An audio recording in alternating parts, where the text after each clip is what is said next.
성폭력을 막기 위한 정책으로 가해자에 대한 강력한 처벌이 1순위로 꼽혔습니다.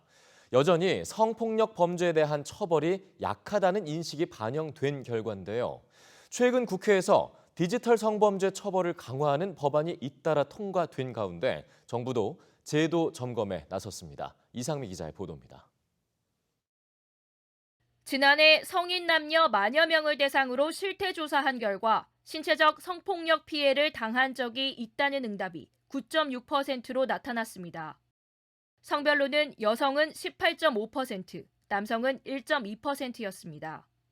신체적 접촉이 없는 성희롱의 경우 여성은 9.8%, 남성은 1.6%가 피해를 입었습니다. 여성의 불법 촬영 피해율은 0.5%, 유포로 인한 피해율은 0.2%로 나타났습니다.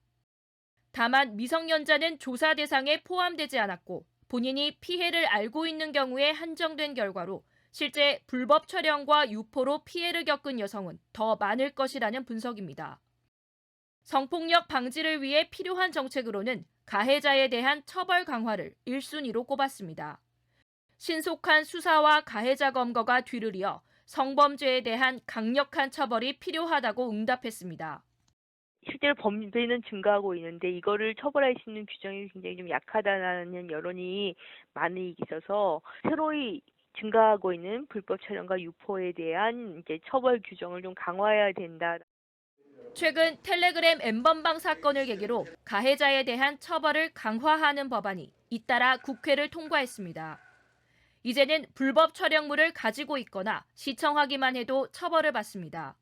또 아동과 청소년을 대상으로 한 성착취물 범죄는 벌금형을 없애고 최소 1년 이상의 징역형으로 처벌을 강화했습니다. 정부는 강화된 성범죄 처벌 기준을 실제 현장에 적용하는 동시에 종합적인 제도 개선을 추진하겠다고 밝혔습니다. 디지털 성범죄 처벌 규정을 신설하고 관련 형량을 강화하는 법률 개정을 통해 보다 국민의 눈높이에 맞는 대응이 이루어질 것으로 기대하고 있습니다.